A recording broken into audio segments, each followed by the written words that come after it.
நாம் சுகதாமம் சென்று கொண்டு இருக்கிறோம். புண்ணிய கர்மா சேருது. அதனால என்னவாயிடும், இப்படி பணம் சேர்க்கிறாங்கனாலே உங்களுக்கு சந்தோஷம் தோல்ல. இந்த பணத்தை மொத்தமா சேர்த்து ஒரு கார் வாங்கிடலாம், ஒரு வீடு வாங்கிடலாம். அது அந்த பணம் பார்க்கும்போது அவங்க கண்ணுக்கு வீடு தெரியும். 10 லட்சம் வந்துருச்சு, 15 லட்சம் வந்துருச்சு, 5 லட்சம் தான். அப்போ அந்த பணம் சேர சேர அவங்க கண்ணுக்கு என்ன தெரிய ஆரம்பிச்சிடும், அவங்க கெட்ட போற வீடு தெரிய ஆரம்பிச்சிடும். அது மாதிரி பாபா சொல்றாரு, சொர்க்கம் எல்லார் கண்ணுக்கும் தெரியாது. இதுக்கு காட்சி வேணுன்ற அவசியம் இல்லை. எது இருந்தா போதுன்றார் பாபா, புண்ணிய கர்மம் இருந்தா போதுன்றார். நீங்க புண்ணியம் செய்றீங்க, நல்லது செய்றீங்க அப்படின்னா, அடுத்தவங்களுக்கு நன்மை செய்றீங்கன்னாலே உங்க கண்ணுக்கு என்ன தெரிய ஆரம்பிச்சிடும், சொர்க்கம் தெரிய ஆரம்பிச்சிடும். இதுக்கு விசன் வேணும், பாபா காட்சி காமிக்கணுன்ற அவசியம் இல்லை. உங்க புண்ணியம் உங்களுடைய சுகதாபத்தை உருவாக்கி கொண்டு இருக்கிறது. பாவம் பண்றவங்களுக்கு ஆட்டோமேட்டிக்கா, ஒரு திருடன் பொதுவாக சொல்லுவாங்க, ஒரு திருடன் தூங்கினா கனவுல காண்பான். திருடனுக்கும் கனவு வரும். திருடன் கனவுல பொதுவா என்ன வரும், திருடன் கனவு வேண்டாம், அவன் கனவுல என்ன வரும், போலீஸ்காரன் வருவான், ஜெயில் தெரியும், கனி தெரியும். அவனுக்கு அதை தவிர வேற கனவுலாம் பெருசா அவனுக்கு தெரியும். நம்ம பண்றது தப்பு, இந்த தப்புக்கு இன்னைக்குலாட்டாலும் என்னைக்காவது என்ன பண்ணுவோம், திருடும் போதே போலீஸ்காரன் நினைச்சுட்டு திருடுவோம், மாட்டிடக்கூடாது அப்படின்ட்டு. பாவம் சொல்றாரு, அவங்கவுங்க கர்மா அவங்கவுங்களுக்கு கனவை உருவாக்குது. அவங்களுடைய கர்மா அவங்கவுங்களுக்கு காட்சியை உருவாக்குது. நீங்க சுகமான உலகத்தை பார்க்கணும்னா நீங்க சுகம் தரக்கூடிய செயலை செய்யணும். அடுத்தவங்களுக்கு சுகம் தரக்கூடிய செயலை செய்யும். உங்களால எத்தனை பேர் சந்தோஷமா இருக்கிறாங்க, அப்ப உங்க கனவும் இப்படித்தான் இருக்கும், சுகமயமா இருக்கும். உங்களால யாராவது துக்கப்பட்டா கூட உங்க கனவு, உங்களுடைய காட்சி இப்படிப்பட்டதா இருக்கும், துக்கமானதாயிடும். இப்போ நீங்க புரிஞ்சிருக்கிறீங்க, உங்களுடைய கர்மா சுகர்மமா இருக்கிறதுனால நாம சுகதாம போயிட்டு இருக்கிறோம். உலகத்துல பக்தியில கிருஷ்ணபுரிக்கு போகணும்னு விரதம் இருக்கிறாங்க, பூஜை செய்யறாங்க. நீங்க விரதமும் இருக்கிறதுல பூஜையும் செய்யறது இல்லை. ஆனா என்ன சொல்றீங்க, நாங்க கிருஷ்ணபுரிக்கு போயிட்டு இருக்கிறோம்னு சொல்றீங்க. எதை வச்சு, உங்களுடைய கர்மாவை வச்சு. நாமளே இங்க என்ன பண்ணிட்டு இருக்கிறோம், கிருஷ்ணபுரி போகிறதுக்கான புருஷார்த்தம் பண்றோம். ஆனா இங்க பூஜை இல்லை, ஆனா இங்க விரதம் இல்லை. ஆனா நீங்க செய்யற செயல் ஒண்ணும் ஆத்மா உணர்ந்து பாபா நினைவோட மற்றவங்களுடைய துக்கத்தை நீக்கக்கூடிய செயலா இருக்கு. அதனால நீங்க கேரண்டியா சொல்ல முடியும், நாங்க கிருஷ்ணபுரி போயிட்டு இருக்கிறோம். அப்போ பாபா சொல்ற, இங்க சடங்கு சம்பிரதாய பூஜைகள் கிடையாது. அந்த சடங்கு சம்பிரதாய பூஜைகள் எல்லாம் ஏற்றுக்கொண்ட பாபாவாதான் சொல்லியிருந்தார். 16 கலை சம்பூர்ணம்னா என்ன அப்படின்னா, ஒரு கர்மத்தை கலை மாதிரி செய்கின்றார். கலை, ஒரு படம் வரைகிறோம் அப்படின்னா அது ஒரு கலை, ஒரு பாட்டு பாடுறோம் அது ஒரு கலை. பாபா சொல்றாரு, உங்க பேச்சு அப்படி இருக்கணும். நீங்க ஒரு வேலை செய்யறீங்கன்னா அதை கலையா செய்யணும். அதுதான் தேவதைகள். தேவதைகள்னா யாரு, எதையுமே ஏமாத்தானோன்னு என்ன பண்ண மாட்டாங்க, செய்ய மாட்டாங்க. அதுல ஒரு அழகு கொண்டு வரும். அதுல ஒரு அழகு கொண்டு வந்துட்டா அதுக்கு பேர் கலை. அது ஒரு கலை. நீங்க எந்த வேலையை செய்தாலும் அது கலையா, கலைனாலே ஒரு இன்ட்ரெஸ்ட் வந்துடும், ஒரு சந்தோஷம் வந்துடும், குஷி. கூட போன பெட்டி, அதுக்கு முந்தின பெட்டி, காய் கட் பண்ணுறதையே பச்சை காய், வெள்ளைக்காய், சிவப்பு காய் எல்லாம் வெட்டி இந்த தேசிய கொடி மாதிரி கட் பண்ணி வச்சுருந்தார். அதை ஃபோட்டோ போட்டு உடனே சரண்ட குரூப்பில் போட்டிருந்தேன், சக்தி சொல்லுவது காய் கட் பண்ணப்பட்டது அப்படின்னு போட்டு அது ஒரு தேசிய கொடி. காய் கேரட்டு தான், அது சவு பீட்ரூட் இருக்குது. அதை எங்கே எப்படி வைக்கணும்னு ஒன்று இருக்குது இல்லை. வேற வழி இல்லைன்னு ஒரு வேலை செஞ்சோம்னா அது கலையா தெரியாது. அதை ஆசையா செஞ்சுட்டோம்னா அது என்னவா தெரியும், நான் மாட்டிக்கிட்டேன் இந்த வேலையில, என் தலையெழுத்துன்னா அது ரொம்ப கன்றாவியா இருக்கும். அந்த கலைக்கு டைரக்டா ஆப்போசிட். ஆசையா செஞ்சோம்னா அந்த கலை ஆட்டோமேட்டிக்கா என்னவாயிடுது, அழகா மாறிடும். அது மட்டும் இல்லை, எதை செஞ்சாலும் சரி பாபா நினைவோட செஞ்சா அது ஆசையா செய்யும், அது புண்ணிய செயலாம் மாறிடும். பார்க்கறவங்களுக்கு சந்தோஷம், அதை பார்க்கறவங்களுக்கு சந்தோஷம்.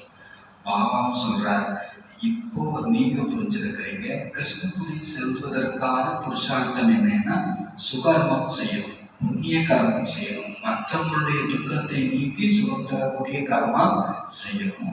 நீங்க இப்ப பக்தி செய்யல, ஏன்னா உங்களுக்கு ஞானம் கிடைச்சிருச்சு.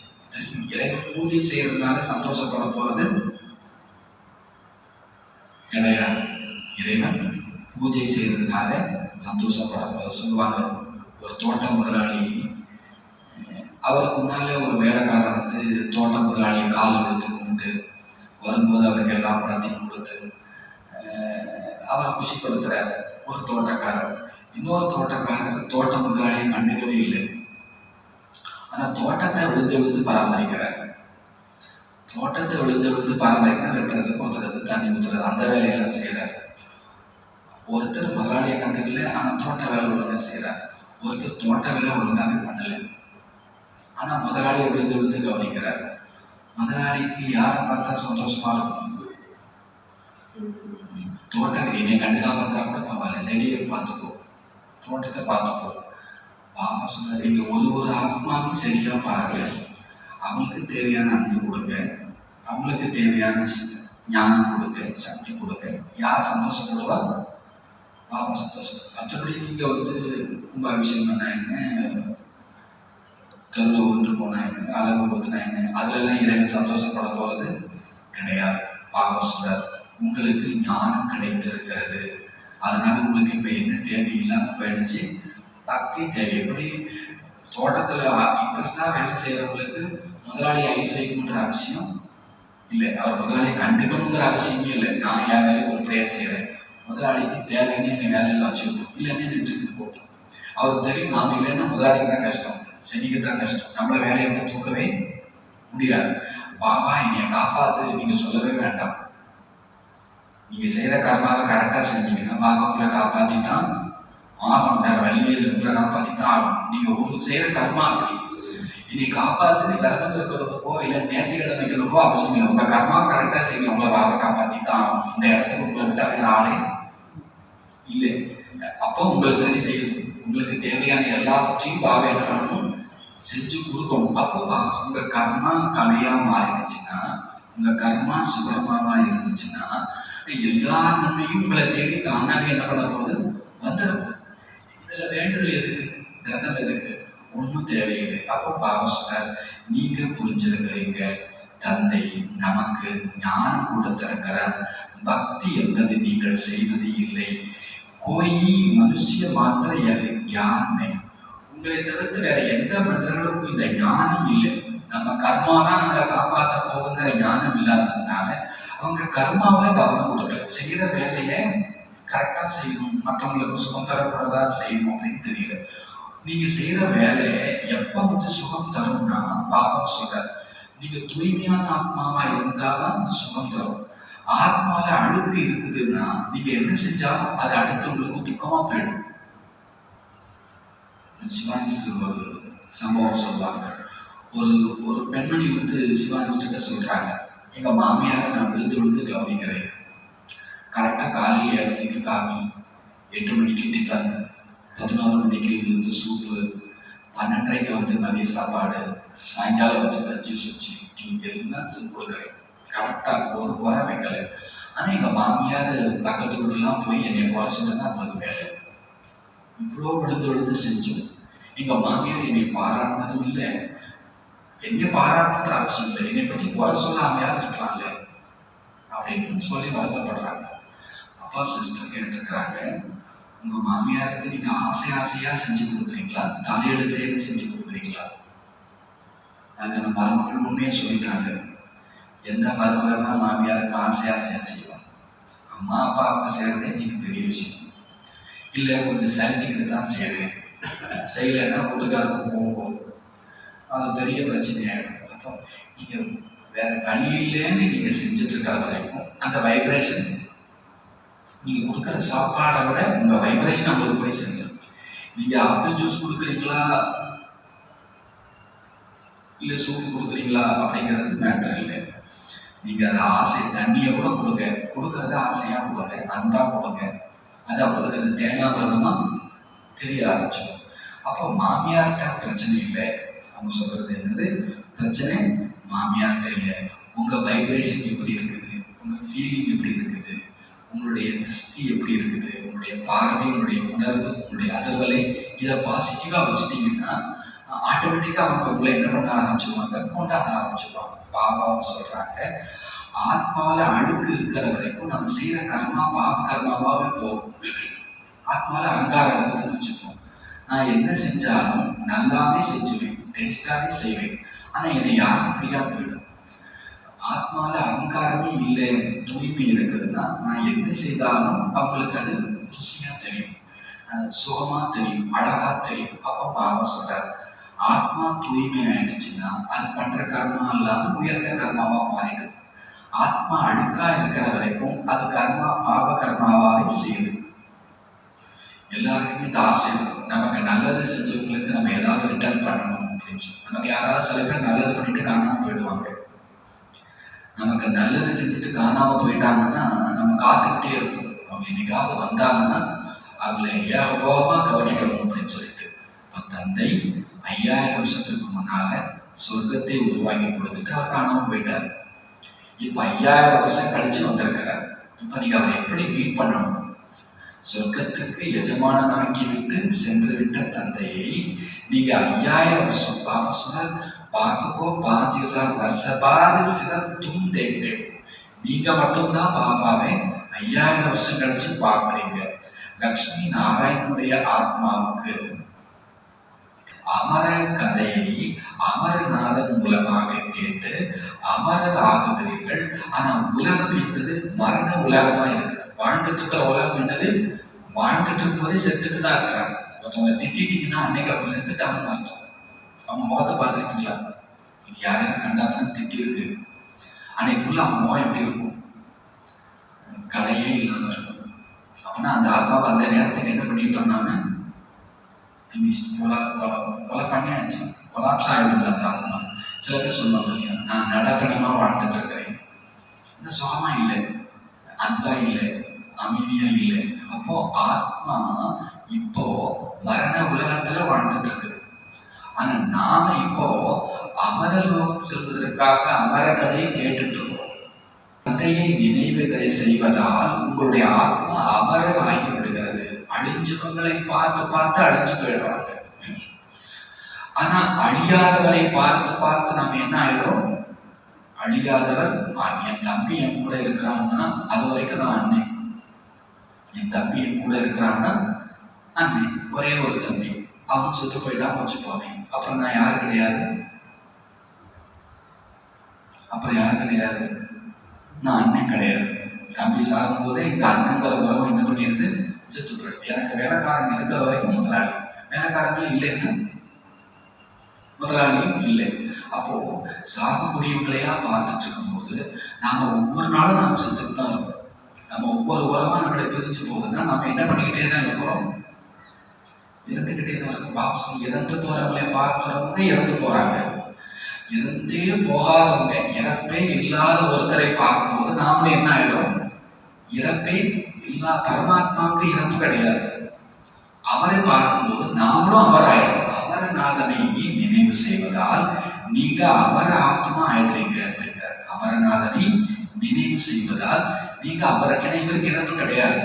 இவரை பார்த்துக்கிட்டு இருக்க நீங்களும் இறப்பே இல்லாதவர் ஆயிடுறீங்க. உலகத்துல யாரை பார்த்தாலும் ஒரு நாள் இல்லை ஒரு நாள் அவங்க இறந்து போயிடுறாங்க.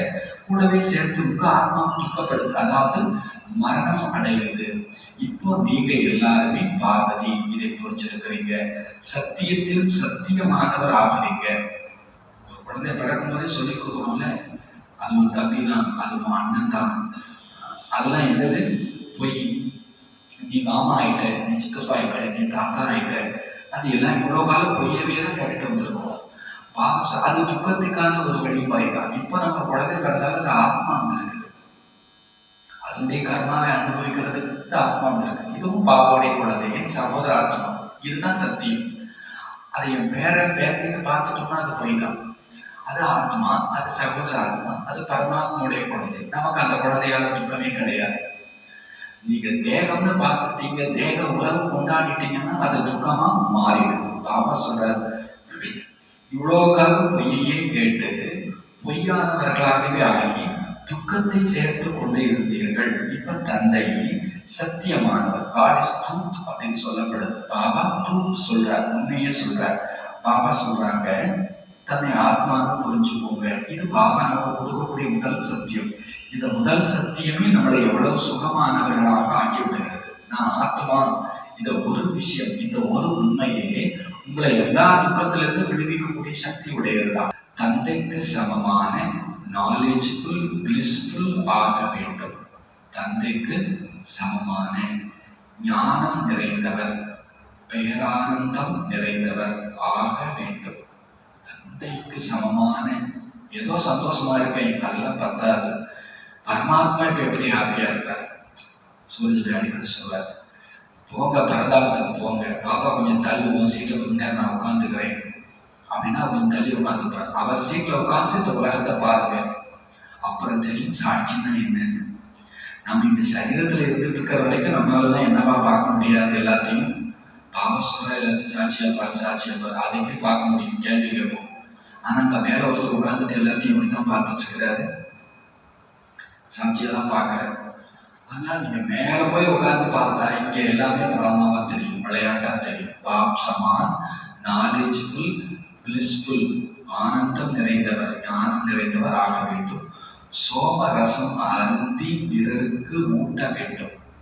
சோமரசம் அருந்தி, தானும் பரமாத்மா கொடுக்கக்கூடிய இந்த ஞான மது.